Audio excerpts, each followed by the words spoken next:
What a wild week 9 we just had. Ladies and gentlemen, welcome into the Swank Tank. Welcome into the show. I'm your host, Ryan Swankowski. What a week 9 we had. It was upset city. Week 8, the favorites were all over the place catching W's. Week 9, what does it bring? Upset city. We got all of that to talk about on this show, along with the rest of week 9. Some favorites did not indeed lose. Green Bay was not one of them. We will talk all about them in this episode. The Bears, shootout, best game of the season. Bears at Bengals. We'll talk all about that game. Josh Allen, Patrick Mahomes. Allen edges out Mahomes yet again in the regular season, and more. Along with that, Swank's Banks were 4-1. 4-1. Every week I give you my 6 best bets, my Swank's Banks, every week. I have the Dallas Cardinals over right now. The game is to my right as I'm recording. It is Monday night, November 3rd. I appreciate you being here more than you even know. I'm fired up. I'm ready to go. The voice is a little hindered. We're pushing through that, and we are here to give you the full Week 9 recap. We're talking everything from Week 9. Again, that Monday Night Football game, Cowboys-Cardinals, is occurring as we are recording this. First quarter, it is nothing at the moment. So much to go into regarding Week 9, but appreciate you being here, whether you're listening or watching YouTube or Spotify, or you're just seeing a clip on social media. Make sure to follow, make sure to subscribe, make sure to leave a comment, do whatever you got to do to engage, to stick around here. Got some great stuff continuing to come out as Week 9 finishes up and we move into Week 10 and as the season goes along. So appreciate everybody being here. As always, that's the go-to for me. Appreciate.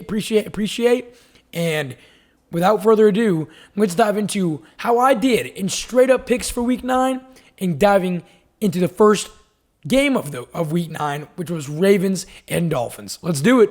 Week 9, what a week it has been so far. Cowboys, Cardinals going on right now beside me. My pick for that game was Cardinals. That was last Thursday. I assumed Murray was going to get back in the mix. I'm just going to let it roll. If it loses, it loses. I have the Cardinals, or I did have the Cardinals winning this game. I want none of the blame if they lose. I want all of the credit if they win.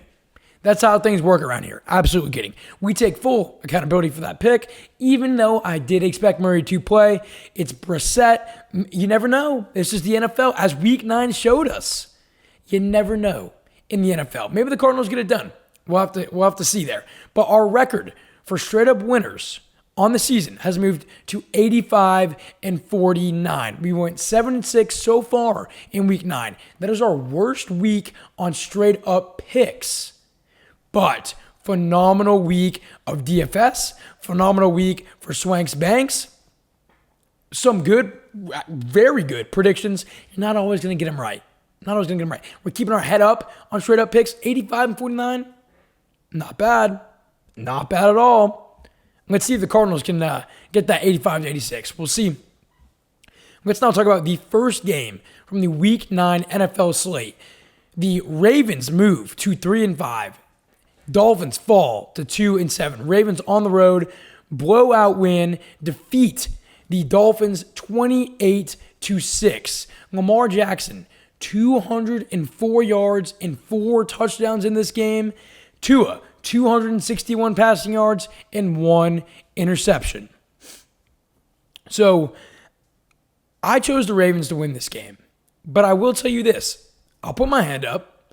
I thought the offense for Baltimore would start a little bit slow, a little bit sloppy, with Lamar being out several weeks and him being implemented back in, and, some shuffling with Ricard and Stanley on the offensive line. I thought it was going to take him a good 2 quarters to kind of gel it all back together. And I wasn't fully wrong. I was not fully wrong. The Ravens had 14 points at halftime. And those points came from a Dolphins fumble and a missed field goal in the first half. So, yes, the Ravens they put up 14, they scored. I get it. But the Dolphins absolutely gave it to them. They put it in a box, put some wrapping paper on it, tied it with a bow, said, here you go, take it. Just take the points we're giving you. I mean, the Dolphins played, I cannot say uncharacteristically, because that's the team they are. They turn the ball over a lot. They have a poor defense in every aspect, rushing mainly. That's who they are. They turn the ball over. The Ravens capitalized on that. I knew the Ravens would win this game. I thought Miami would keep it a little bit closer and would keep it, especially in the first half, a little bit closer. But I was wrong. I was wrong in that aspect. Mark Andrews, 2 touchdowns in this game. Derrick Henry, 119 yards in this game. I mean, just a splattering. Just a Week 9 Thursday Night Football splattering. And the Dolphins are now sellers at the trade deadline. Reminder, if you're listening to this late Monday night, if you're listening to this Tuesday morning, if you're listening to this Tuesday at 2:30 p.m. Central Time, the trade deadline is Tuesday at 3 p.m. Central Time. No more trades past that point for the rest of the season. And the Dolphins got the party started on Monday morning. They have traded away edge Jalen Phillips for a 3rd rounder. To who? Who'd they trade it to, Swank? None other than the Eagles. Eagles. Them damn Philadelphia Eagles are getting locked and loaded. They traded for Jair Alexander as well. They're making moves. They made one. Michael Carter as well. Not the running back, the corner. Jair Alexander, Michael Carter, and now Jalen Phillips for a 3rd rounder. Good value there for Miami. Talented player. Great edge rusher. Top 10 edge rusher in the NFL. Good trade for both sides. Great trade. He goes to the Eagles. The Eagles are trying to get it loaded up, make another Super Bowl run. But Miami is sellers in that aspect. I don't think anybody else gets moved tomorrow. A-Chain, Waddle, Tua. I mean, nobody's going to want Tua, but Tua, they're all staying. But also for the Miami Dolphins, they have now fired their GM, Chris Grier, who has been with the franchise over 25 years. 25 years he's been with the organization. He was fired this past weekend. Next week for the Ravens, huge test for Lamar Jackson and company. And let me ask you this. Coming off this, quote, big win for the Baltimore Ravens, they looked cohesive, they looked smooth, they took care of the football. Lamar got 4 touchdowns. Andrews was back in the game. Derrick Henry had over 100 rushing yards. Let me ask you this. Will the Ravens make the playoffs? If you listen to this show, you know my opinion on that. The Steelers winning this past weekend in a spot they probably were expected to lose definitely hinders their chances to make it. Everybody knows my opinion on this. I do not have the Ravens making it. I'm asking you, do you think the Baltimore Ravens are going to make the playoffs? Let me know. Ravens with a big-time win. Nothing much else there to break down. We roll forward into the noon slate. Straight into the game I've been wanting to talk about for over 24 hours now. The now 5-3 Bears defeat the now 3-6 Bengals. Final score 47-42. Game of the year. I cannot emphasize this enough. Game of the year up to this point through Week 9. Caleb Williams, 280 yards, 4 total touchdowns, a receiving touchdown in there. Flacco, 470 yards, 4 touchdowns, and 3 total turnovers. Bears offense. We're going to start with the winners, like always. We start with the Bears offense. They had 0 turnovers. They had 47 points. They had 576 total yards. They were 100% on 4th down. They played not perfect, but pretty damn close to perfect offensively. They had a few punts in there. They had a missed field goal in there from Santos, or 2. Santos looks so iffy. But offensively, they looked almost perfect. Bengals were down 14 with 2 minutes and 15 seconds left in this game and went up 1 with 54 seconds left. It took them less than 2 minutes of game time to score 14 points.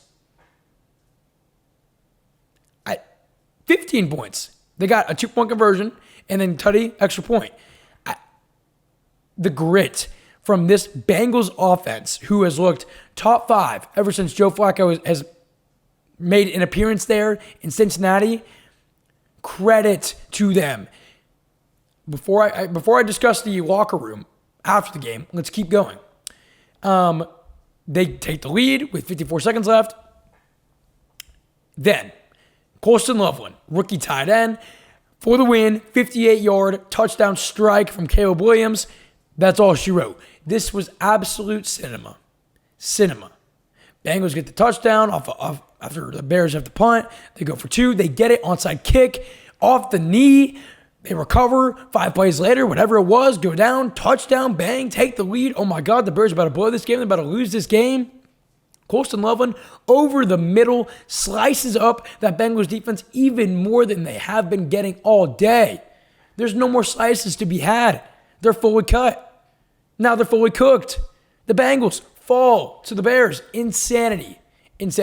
Testament to the Bears for battling like they have all season. The classic Bears would have rolled over, fallen apart.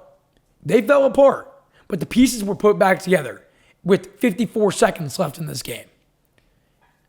Credit. That is a testament not only to the offense, that's a testament to Ben Johnson and the culture he has brought in to Chicago with him. And we're about to touch on some of those pieces he brought in with him as well. But a few more stats to go over. Bengals, 46 rushing yards. Bengals, 47 points given up. I mean, just a classic 2025 Bengals box score. Classic.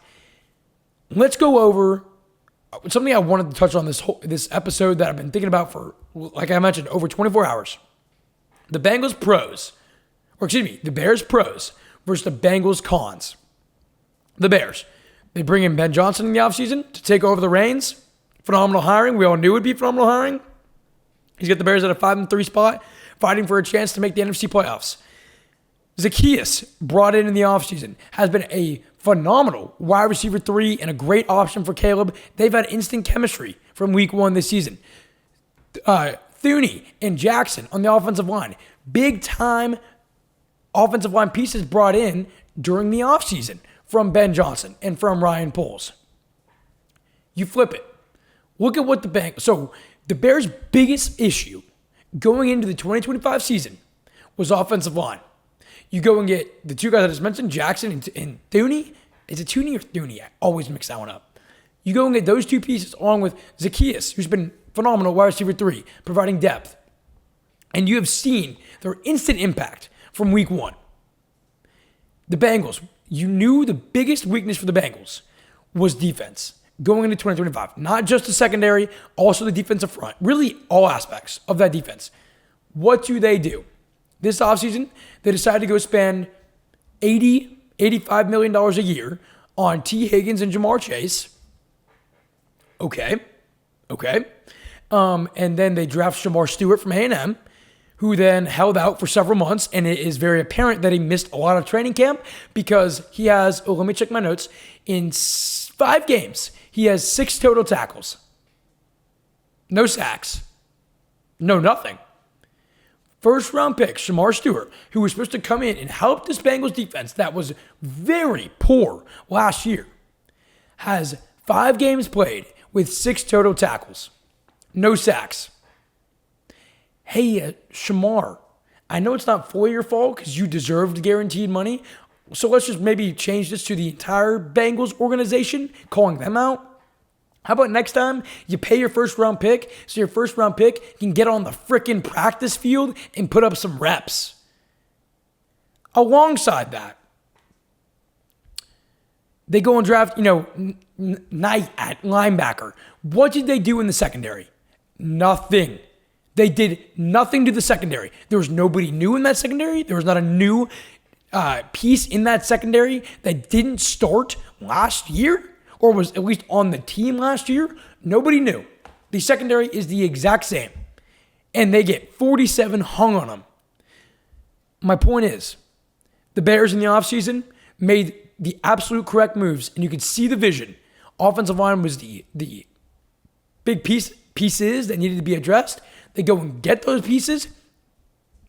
Majoritively, problem solved. Run game, Manungai had a huge game here. Swift's been having a great season. Been able to run the ball. Caleb's been protected effectively and efficiently than he has been last year, especially through 9 weeks so far.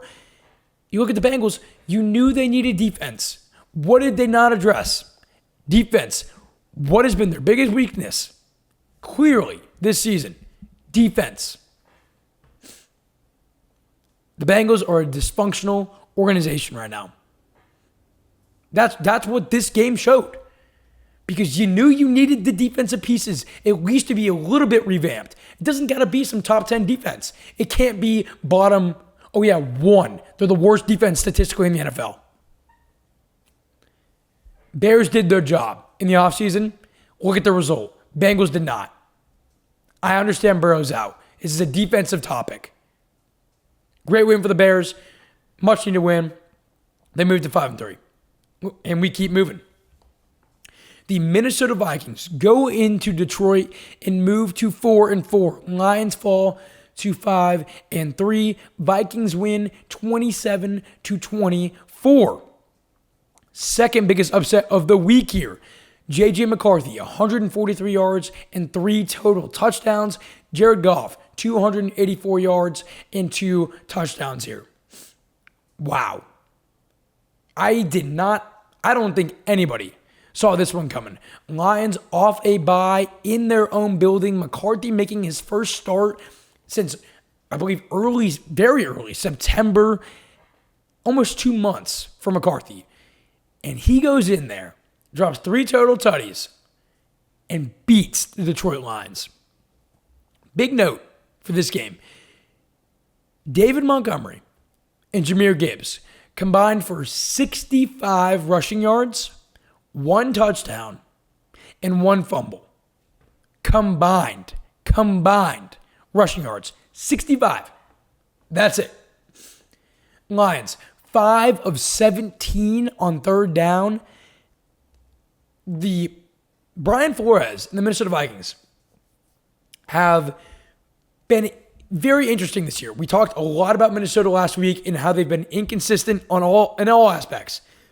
Offensively, defensively, right? Guys coming in, guys coming out, McCarthy, Jones, Addison, whatever it is, right? They've had a lot of in and a lot of out. It's been chaotic. And I told you last week the Vikings were one of my most confusing teams because I don't have a read on this team week in and week out.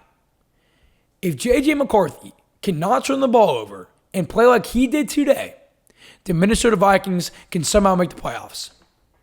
Absolutely. They could.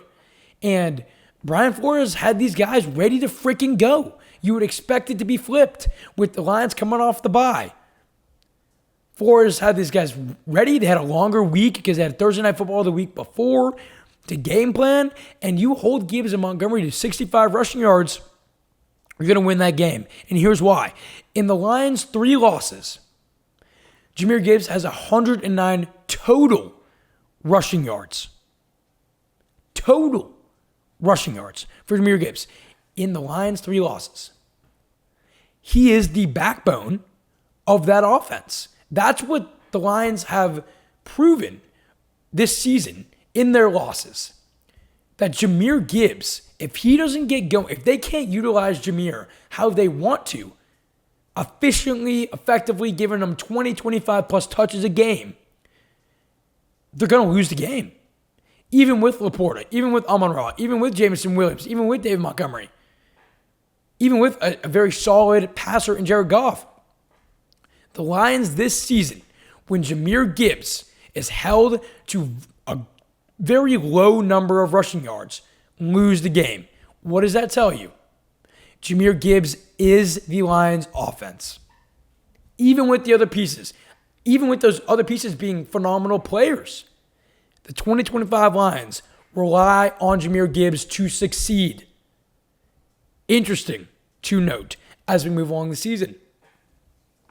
I mean, just what a gritty win here for Minnesota all around. They had a clutch block field goal in the fourth quarter, a fumble recovery that flipped the field. They got a touchdown from that fumble recovery.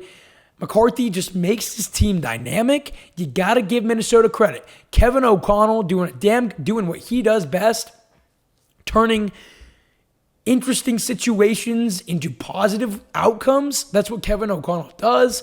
He's been crafting McCarthy. He's been keeping him rested, not rushing him back from injury. They go into Detroit, pull off one of the biggest upsets of Week 9. Just got to give them credit because they got battered around by the Chargers 2 weeks ago. Come out here and get a big-time win to move back to 500 in a very competitive NFC North. Credit to O'Connell, credit to Flores, credit to McCarthy. Big time kudos to that Vikings defense. It was a team win, a damn good team win. Minnesota has now brought question marks upon the Lions. Let's see how the Lions respond next week. We keep things rolling. We go from one upset to another. The Carolina Panthers defeat the Green Bay Packers 16-13. The Panthers move to 5-4. Packers fall to 5-2-1. What in the world happened here? The Panthers were almost 2 touchdown underdogs. This was the biggest upset of the 2025 NFL season. They were 13.5-point dogs. Bryce Young, 102 yards and 1 interception. Jordan Love, 273 yards and 1 interception. There was not a receiving touchdown in this game. Bryce Young threw for 102 yards and a pick, and they won. That's how poor this Packers offense played. Rico Dowdle, 130 yards and 2 touchdowns. He is third in the NFL in rushing yards. Rico Dowdle has started 3 games this year. He is third in the NFL in rushing yards. That checks out. Okay. Yep, just another 2025 stat I throw at you and you say, it's 2025. Checks out. Tucker Kraft. Prayers, Tucker Kraft. Packers' best receiver on the season, one of their best players, torn ACL, out for the year. Major blow for the Green Bay Packers in Tucker Kraft. Speedy recovery to him. Prayers up. Hopefully he heals fast because, damn, he is a key piece to this Packers offense, and you saw it. I mean, Green Bay put up 13 points here. You saw, even before he got injured, Green Bay was struggling through the air. After he got injured, he was just even worse. He was even worse. Fourth quarter, tight ball game. Green Bay is going for it on 4th down in the red zone of Carolina, wanting to get a score. What in the world was that 4th down play? Obviously, it busted. Jordan Love runs around for like 15 seconds. He sees someone, as he thinks, open in the right side of the end zone, just chucks it up. Probably the worst throw of the season. I mean, you took a freeze frame snapshot of where the DB was when intercepting Jordan Love in the end zone. There was nobody even in the picture. No idea what Love was thinking on that play. I have no idea what Jordan Love was thinking during this entire game. Green Bay has yet to show that they can actually contend this year. They have yet to show it. Not even in Pittsburgh, to me, did they show they can fully contend. Yes, was that probably their second best game of the year outside of week 1? Yeah, it was. Then what did they do? They have a loss to the Browns this year. They tied to Dallas. You fall to the Panthers. I just don't get it. I don't get it with Green Bay. Parsons didn't do diddly squat in this game. Now they're down their best receiver for the rest of the season. This team plays so up to the competition and then so down to the competition when they play way up, when it's good teams, great teams. They got to compete. They know they got to come in firing, and then they're not awake. They're sleepy when they go up against teams that they should be rolling. Panthers, Browns, Dallas. Credit to Carolina. Defense was flying all over the field, making big-time plays. Rico Dowdle is an absolute freak, one of the best signing of the 2025 offseason. Credit to the Panthers. Meow Mix, stay dead. Stay dead. If you know, you know. Credit to Dave Canales getting a big win on the road to stay above 500. Massive. Culture-defining win for Carolina. Culture-defining loss for Green Bay. Packers fall to 5-2-1. Panthers move to 5-4. The Chargers move to 6-3, defeat the Titans, who fall to 1-8. Final score: Chargers win 27-20. Herbo in this game, 250 yards through the air and 3 total touchdowns. Cam Ward, 145 yards. This game was very interesting, and I picked the Titans to cover. I was correct in that part. I like the Titans to keep this game close. I was correct in that aspect, and I had the Chargers to win. I was correct in that aspect. We went 3 for 3 in little prop side bets here in this game. The Titans had a pick six and a punt return for a TD in the first quarter alone. Their defense and their special teams scored 14 points for them in the first quarter alone. But in classic 2025 Titans way, no offensive production to follow up after that. And you can't really put blame on Cam Ward. It's dysfunctional over there. You fire Callahan. You bring, Mike McCoy's now the head coach. He has no business being a head coach in 2025. The Titans are just, they're atrocious. They were 1 of 9 on third down. They had 206 total yards on offense. And on defense/special teams, so that includes the pick six, the punt return for a touchdown, and the other punt return yards. They had 122 yards of defense/special teams yards. And offensively, they had 206. Their defense/special teams scored them 14 points. Their offense scored them 6 points in their own building. And they still find a way to lose by 7. Chargers here in classic fashion, in my eyes, underperformed as a whole against inferior competition. But the Titans are just so damn bad that the Chargers were able to squeak one out. They pulled away up by 10. Titans got a field goal, and then all she wrote, Chargers ran it out. Get that, but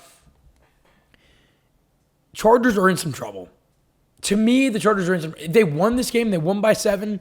Swank, what are you talking about? They're in trouble. Joe Alt, out for season. We had some rough injuries in week 9. Joe Alt out for season. Now they're down Slater and Alt for the rest of the year. Speedy recovery to him. A phenomenal man, phenomenal player. Sad news for the Chargers. I'm worried about them moving forward. They're in a similar way to Green Bay, in a sense. They play down to the bad competition. They play up to the good competition. And this game was more discouraging for the Chargers than it was for Tennessee. And they won the game. I'm worried about them moving forward. With their offensive line being torn now, how they are, with what they allowed uncharacteristically, a punt return touchdown, a Herbert pick six. I'm just a little worried about the Chargers. And they're a good team. They're talented. They're 6-3. They have playoff potential. They probably will hang around and make the playoffs. I like Herbert a lot. They're just really, really dinged up. Really dinged up offensively. And I'm worried about them down the stretch. We'll see. They're still a very solid team. Chargers get the win 27-20. We keep moving forward. The Falcons move to 3-5. The Patriots move to 7-2. Patriots win 24-23. Drake May in this game, 259 yards and 2 touchdowns with 2 total turnovers. Michael Penix, 221 yards and 3 touchdowns. Drake London, hats off to you. The hat trick, 118 yards, I believe on 12 catches, and 3 touchdowns for Mr. London. Welcome back, good sir. Oh, and an L on top of that. The damn Atlanta Falcons. Man, if I was a fan of the Falcons, I have a good friend who is a fan of the Falcons. I wouldn't be able to take it. I wouldn't be able to take it. You have Young Hoku for 2 or 3 years, whatever it's been. He misses a few kicks, has a bad start to the season. Bye-bye. You bring in Romo. Romo's got a great first game. After that, has not been very good. You go and get what would be a game-tying touchdown to kick the extra point. You miss the extra point with 4 minutes to go. On top of all of that, on top of the Drake London hat trick, on top of Michael Penix playing his best game of the season, on top of him not turning the ball over, on top of getting a touchdown with 4 minutes to go and missing the extra point, you get a chance to win it. They got the ball back. Defense did their job. Penix gets the ball back. Zach Robinson's dialing up some plays. They kind of moved the ball for a second. Grounding, going backwards. Bad situation, has to punt. Drake May, game over. Credit to New England. Great teams find a way to win. They very much did that. New England is very much for real. They're balanced. Diggs found the end zone with Cardi B in the stands with Robert Kraft. What a statement in a sentence that was that I just said. They're very balanced. New England was a little sloppy in this game. 2 turnovers. Allowed the Falcons to kind of climb back. Caught a break with the mixed extra point. Great teams find a way to win. And the New England Patriots are a great team. Held Bijan Robinson to under 50 yards rushing. I believe, again, they have not given up, I believe, a 50-yard rusher still this season. I think Atlanta forgot. They have this guy named Bijan who was a first-round pick just a few years ago who is an unbelievable talent and a top 3 running back in the NFL. Maybe they should use that guy like a lot more. Maybe be a good strategy for them in the receiving game as well. New England's very much for real. Great Mike Vrabel culture win for them. They moved to 7-2. Falcons fall to 3-5, and we keep moving along.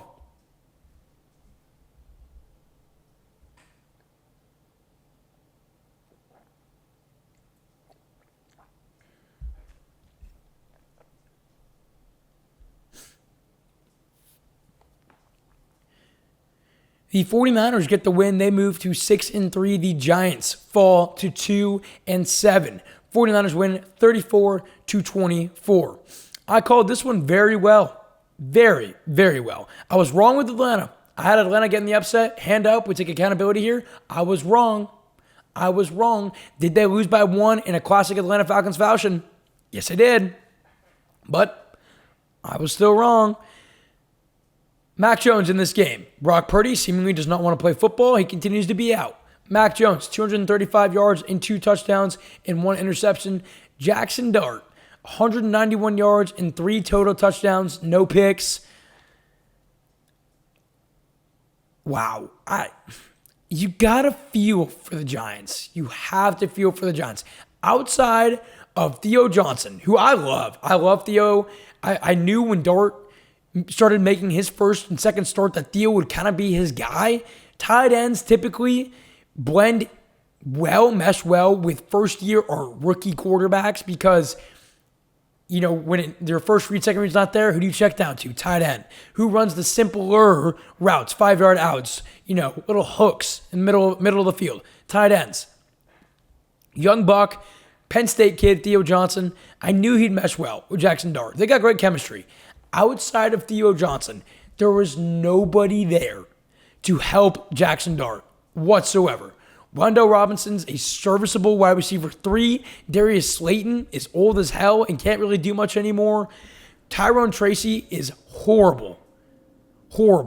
And that's mainly due to the Giants' offensive line. But you look at what Scatterbo was able to do with that Giants' offensive line. I'm not a Tracy fan. I'm just not a Tracy fan. Get this man some help. It's sad. And obviously the Giants, you're not going to go trading for a big-time player because you have Neighbors, you have Scatterbo next season. Watching the Giants is just sad. The only positive aspect in watching them is that you get to see a baller in Jackson Dart ball out. That's a positive sign. And then you get to see Brian Burns lead the NFL in sacks. That's great too. But what do you also have to watch? You have to watch Christian McCaffrey put up 173 total yards and 2 touchdowns on you in this game. You have to watch Shane Bowen at DC continue to call the plays for your team. You have to watch a defense that is now, here's their ranks. The Giants in 2025 have given up the 5th most passing yards in the NFL and now the 2nd most rushing yards in the NFL. They are bottom 5 in passing and rushing yards. If I'm a Giants fan, Shane Bowen, I want you gone right now, today, as this video is happening, as you are watching this video, as you are listening to the show.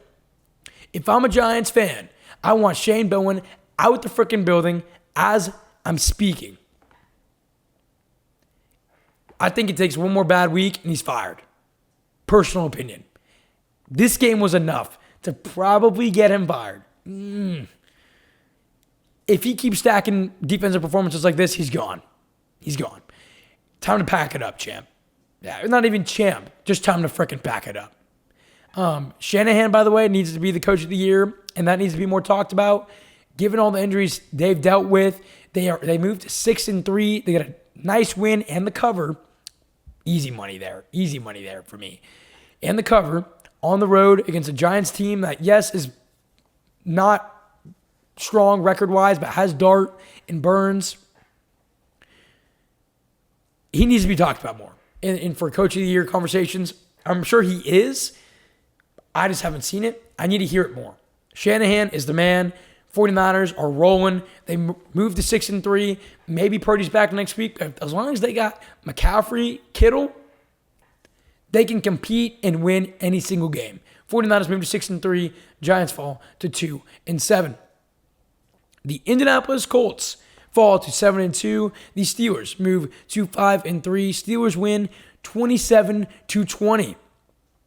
Hand up here. I was wrong. I thought the Colts would go in here and take care of business. They were a better offensive team. They were a better defensive team. They were a better special teams team. I was wrong. Aaron Rodgers in this game, 203 yards and 1 touchdown. Daniel Jones on the other side, 342 yards, 1 touchdown, and wait for it. Let me take a quick breath here. Yep, 5 turnovers. Daniel Jones had 5 turnovers himself this game. The steel curtain was back. They were back. They forced 6 total turnovers in this game, had 5 sacks, and they held the best offensive player in the NFL this season, Jonathan Taylor, to 45 rushing yards. 45. My DFS lineup this week went crazy. I had Caleb Williams, I had Monungai, I had DJ Moore, I had Brock Bowers. I had Alec Pierce, who had a great game. I had Titans defense for the cheapest price, put up 2 touchdowns for me. It was a great DFS week for me. Won a good amount of money. The one guy I had who was the most expensive player, not only of the slate, but of the year, at $11,000, Jonathan Taylor, was part of my lineup. And man, did he sell for me. Sold. Cooked. Barbecue chicken. The steel curtain was back. Colts in the second and third quarter. Want to hear their drive chart? Let's do it. In the second and third quarter, the Colts went fumble, interception, punt, interception. You pair that with the 6 total turnovers and the way the Steelers utilized Jaylen Warren and the way they utilized Freiermuth and had that strong, shutout, classic Steelers steel curtain defense. Hard to win a football game. And the Colts only lost by 7 while turning the ball over 6 times. This was a classic Steelers W. Rodgers kept it clean. They utilized their weapons. That's what they do. That's what the Steelers team is made to do. Pummel you defensively, force you to make mistakes. Rodgers and company does just enough. They hit the tight ends. They milk the clock. They run the ball with Warren. They hit Metcalf, even though they didn't do that here. They utilize their core pieces, not key pieces, core pieces, the tight ends and the running backs in that system. and slowly pick you apart. That's what they did here. But the main takeaway, the Colts are not built at all to come from behind. They want to get the early lead and just drain you. They want to, in a similar way to the Steelers, they want to force turnovers on you. Then they just want to tick it away. They want to run Taylor at you. They want to keep Daniel Jones playing his football, his scheme, his mentality. Not make him overthink. Keep it simple. Keep it in front of him. That's Indianapolis 2025 Colts football. And when they get behind, they're not made to come back. They're made to sustain a lead. They could obviously not do that here. The turnovers were the biggest issue. Steelers get a much needed win to stay very much atop the AFC North. They moved to 5-3. Colts fall to 7-2. Wow, Dallas Cowboys just got a nice little. Was that a punt block for 6? It was. Little punt block for 6 there for the Dallas Cowboys. This is very much a good game, ladies and gentlemen. Good game as I'm recording this. We'll see who comes out on top. A team that did not come out on top on Sunday, the Houston Texans. They drop to 3-5. My boys are struggling. Broncos move to 7-2. Broncos win this game 18-15. Bo Nix, 173 yards and 2 touchdowns and 1 interception. Davis Mills, 173 yards, and that's it. Classic, ugly slugfest we all knew was coming in this game. But in similar fashion to New England, great teams find a way to win when put in strange situations. The Texans are not that. The Broncos are that. They very much are that. Stroud concussed early in the second quarter here. Texans get down to the 1-yard line in this game. Couldn't punch it in. Ended the game with 6 straight punts. It's hard to get mad at them for that, given that CJ Stroud exited so early with a concussion.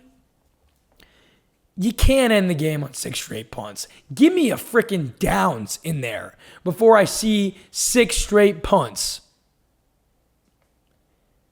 Just terrible. Terrible by my Houston Texans. Broncos had more fourth quarter. Let me rephrase this, because the Broncos offense this game, in classic fashion, was inconsistent all the way up and down. Broncos had more than half of their total yards in the fourth quarter alone here. They had more than half their total yards in this game in the fourth quarter alone. That has been the Denver Broncos all season long. Offensive inconsistency. It's them and the damn Jags. Offensive inconsistency. And now Green Bay. Throw them in there. But gritty win for them here for Bo Nix, Sean Payton, who played a top 3 defense. So it's hard to get mad at them there because of how good the Texans defense was and still very much is. The story remains the same for them. How consistent can that offense get for them? Big thing here. The Denver Broncos have won 6 straight games and no one is really talking about it from what I've seen. They beat the Bengals, Eagles, Jets, Giants, Cowboys, and Texans. They have won 6 straight. They were 1-2. People were counting them out after they started 1-2, after they lost to the Chargers. They have gone on to win 6 straight. They've beaten the Eagles on the road. They've beaten the Texans on the road. They defeated the Cowboys with Jackson Dart, and what a comeback win that was. One of the best comebacks in NFL regular season history. Let's give some damn credit to the Broncos here for winning 6 straight. The reason they're not getting that credit fully is because every freaking game has been a nail-biter for them. Everyone. Comeback wins in a majority of those games. Offensive inconsistencies, crazy plays. That's who the Broncos are. Maybe they took away some of that Chiefs magic from last year in one-possession games and comeback wins, sprinkled it onto their little system. Broncos get the win. They move to 7-2, have won 6 straight. Texans move to 3-5, and it is over for them. It's over for them. The Jacksonville Jaguars move to 5-3. The Raiders fall to 2-6. Jags win in overtime, 30-29. Trevor Lawrence, 220 yards and 2 rushing touchdowns with 1 interception. Geno Smith, 284 yards and 4 touchdowns from Geno in this game and 1 interception. Brock Bowers, 127 yards and 3 touchdowns. He had the best fantasy game of any player this year. Brock Bowers, off the several week-long injury stint, comes out and puts up the best fantasy performance of any player of the year in this game. And we saw it coming. I did have the Raiders to win here. They took it to OT. They went for 2 to win it. Wide open receiver, ball batted down.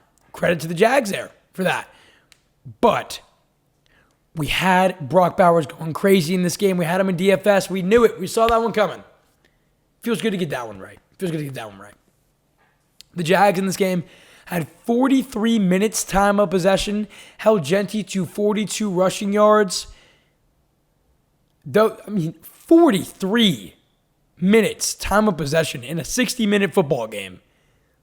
The Raiders had the ball for 17 minutes and still was able to put up a decent amount of points. Crazy. The score in this game was 6-3 at halftime. Then what? The scoring went ballistic. To me, in a similar way to the Chargers, this was more of a Jags discouragement than an encouragement. You wanted to see them fresh off the bye, and granted, the Raiders also came off a bye, but they do not have playoff expectations. They are tanking, or trying to, seemingly. The Jags have playoff hopes with Liam Cohen and Trevor Lawrence and Etienne and Brian Thomas Jr. and, Hines Allen and Hunter. And I know Travis Hunter's out for a month, but this is a team with playoff hopes, and it was more a discouragement here than encouragement. Offensively, I still believe, in my eyes, they have yet to play a fully complete game offensively. Let's see what they can do moving forward, but I'm still skeptical. I am skeptical of the Jacksonville Jaguars. And they go into Houston next week. It's a must-win for both teams. I think the Texans are out of it because Stroud is in concussion protocol still, and I don't know if he'll play or not. The Jaguars need to win this football game this Sunday for them to remain alive in the AFC, because from what I'm seeing from them as of late, I personally don't have faith. I do not have faith. Granted, it's the NFL. A win is a win. They got the win here. Kudos to them. They're 5-3. Kudos for them. That's great. Lawrence through the air didn't play very well. He did on the ground. But that's what I'm saying. Offensively, still haven't fully been able to put it together. But I guess, they're finding ways to win in doing so. So, kind of 2 ways to look at it there. Jags get the win. They move to 5-3. This next game, we're going to spend about 30 seconds on. And then we're going to get into the massive game from the 3 o'clock slate. Voice is a little hoarse and rough from this past weekend. It was UT Vanderbilt here in Austin. Had to get a little rowdy. Big win for my Horns. Saints fall to 1-8. Rams move to 6-2. Rams win 34-10. Matthew Stafford, 281 yards and 4 touchdowns. Tyler Shuck in his first ever NFL start, 176 yards and 1 TD with 1 interception. The Saints had 57 rushing yards. They had 10 total first downs. They had a 16-minute time of possession, and they went fumble, downs, interception in the second half, and that's it. Next game. I'm kidding. We'll stay here for another 15 seconds. Shuck in his first start looked kind of, poised-ish and not as flustered as you may think against a phenomenal Rams defense in their own building in LA. I mean, the Saints just have no rushing attack whatsoever. Their defense is atrocious. I mean, guys, they had 3 possessions in the second half total. They had 16 minutes time of possession. They had 3 possessions in the second half, and those possessions went fumble, downs, interception. That's it. credit to the Rams. They came very much prepared off the bye. Stafford was lights out. He's in the MVP talks. Kyron Williams was solid. Puka got a little dinged up. He's okay. Adams was great. That defense is insane. The Rams are so good. They're so good. Rams get the big time win, and we keep things moving. 2 games left to review. Patrick Mahomes and the Kansas City Chiefs fall to 5-4. The Buffalo Bills with Josh Allen at the helm move to 6-2. Bills win 28-21. Josh Allen, 273 yards and 3 total touchdowns. Mahomes, 15 of 34, 250 yards and 1 pick. His worst game of the season, one of the worst games completion-wise of his career. 15 of 34, no touchdowns through the air, and a pick. Yet, all I heard all week long, this Chiefs team looks unstoppable. Patrick Mahomes is playing the best football of his life. Who's going to be able to stop this Chiefs team given their defense being able to stop the run? Their secondary looks great. Rashee Rice is back. Worthy's been back for several weeks, being a big-time factor. Who's going to stop them?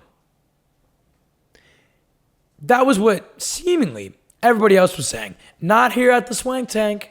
No. We had the Bills winning this game, and we had the Bills winning this game for a main reason. The Chiefs cannot run the football. The Chiefs in this game had 79 total rushing yards. Come on, a little round of applause there. Come on, a little pat on the back there for this big-time matchup. Calling that the way we did. This was Bills written all over it. They were dogs in their own building. When we know Josh Allen against Mahomes in the regular season was 4-1. He has his number. He now moves to 5-1. He played phenomenal. Mahomes in this game was hit 15 times. 15 times. He was popped or hit in this game. This is their issue. This is their issue. Offensive line and the rush attack. Last year, it was the offensive line and mainly pass protection. This year, it's the offensive line and being able to consistently run the football. Flip side, Cook, 114 rushing yards against that scary, quote, scary, Chiefs defensive front. Bills started off the game with an 11-play touchdown drive. They had a timely pick in the fourth quarter. None other than their rookie Hairston getting that interception, who missed the first several weeks of the season. Bills, no turnovers in this game as well. I could not have predicted this game any better. I said the Bills need to and will play clean. They will stop the run because the Chiefs haven't been able to run the ball all season. Bills will win this football game, and they did.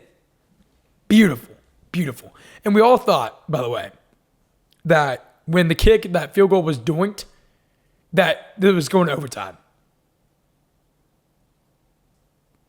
Oh, God, sorry, just had a little yawn there. We all thought this game was going to overtime, didn't we? Once he doinked the field goal, you're like, oh my God, Mahomes has like 35 seconds. We've all seen this before. They're going to somehow go down there and get a field goal. They did not. They did not. Bills get the dub. But let's stick here and talk about this. Let's talk about this because the Chiefs are currently out of the AFC playoff picture. If the season ended today, after week 9, the Chiefs would not be in the AFC playoffs. Yet, everybody, national media, sports media, football media, NFL media, everybody, last week, every single day, I had my TV on. I was watching some sports early in the morning before work. Everyone talked so highly of this team that, one, hasn't really beaten anybody of high caliber, and two, has very much glaring issues that people wanted to ignore. We did not ignore those. We did very much did not ignore those. I was very much, gotta pat your back on the stuff sometimes. I was right. The Chiefs can't run the ball consistently whatsoever. The Chiefs last year, also, this is the biggest point. The Chiefs last year were 11-0 in one possession games. That was an NFL record for a single season. 11-0 in one possession games. The Chiefs are 5-4. They're currently looking from the outside in on the AFC playoff race. And they are 0-4. Their 4 losses, 0-4 in those one possession games. Every single one of the Chiefs' losses this year has been one possession. All of them. And when you can't run the football effectively and overall consistently, hard to close out, hard to fully win those one possession games when you are more one-dimensional than you've been in years past. Chiefs' offensive line is still an issue. The run game is their biggest issue. Their 4 losses, all of them, are one possession. And last year they were 11-0 in one possession football games. They have issues that they need to fix. Right now they're outside the playoff. They would not be in the playoffs if the season ended today. Credit to the Bills. Credit to Josh Allen. Biggest win of their season. Season-defining, culture-defining win for the Bills. They moved to 6-2. Chiefs fall to 5-4. We'll quickly recap Sunday Night Football here and wrap up the show with Swank's Banks. Seahawks move to 6-2. Commanders fall to 3-6. Seahawks win 38-14. Sam Darnold, 330 yards and 4 touchdowns in this game and 1 interception. Jaden Daniels, 153 yards, 1 interception. Sadly, injured, dislocated left elbow. It was gruesome. It was gross. It was sad. Prayers to Jaden Daniels. Hopefully he heals quick. This was a nightmare for Commanders fans. Pure nightmare. McLaurin has missed several games this year. You get freaking blown out in your own building. Seattle in the first half had 28 plays and 31 points in the first half. Sam Darnold was perfect. Perfect passer rating. 4 touchdowns from Darnold in the first half alone. It was over before it even started for the Commanders. It was done. Complete blowout. Prayers for Jaden Daniels. Commanders are dead in the water. Seattle is a very scary NFC wildcard team. You heard me correctly. I don't see them winning their division. They're talented enough to. They have the potential to. They very much could. I have the Niners or the Rams still winning that. Barely. But damn it, the Seahawks can go into any building this year and beat anybody. They have proven that. That's the caliber of team. That's the caliber of defense. That's the caliber of offensive consistency with JSN, Kenneth Walker, Charbonnet, Horton. That's what they've proven now. Big win in the primetime spot. That's it here. Commanders fall to 3-6. It's over for them. Seahawks move to 6-2 in a big time way. By the way, reminder, trade deadline ends Tuesday at 3 Central Time. Keep your eyes out on it. Keep your ears open for it. Something big is going to happen. Again, Jalen Phillips already went from the Dolphins to the Eagles. That was a big-time trade. There's other big-time moves to be had. Let's see what goes down. We wrap up the show now, recapping our Swanks Banks, and what a week it has been so far. I say so far because we have the over in the Monday Night Football game, which is very much alive. Cardinals are looking good at the moment. It's almost halftime. They've got the lead. There's points being scored. It's alive. We'll see how this ages. Season record moves to 29-24. We went 4-1 so far in week 9. Bears moneyline was my swank tank. Man, it got close to not winning, but it cashed, baby. Cha-ching. That moves to 4-5 on the year.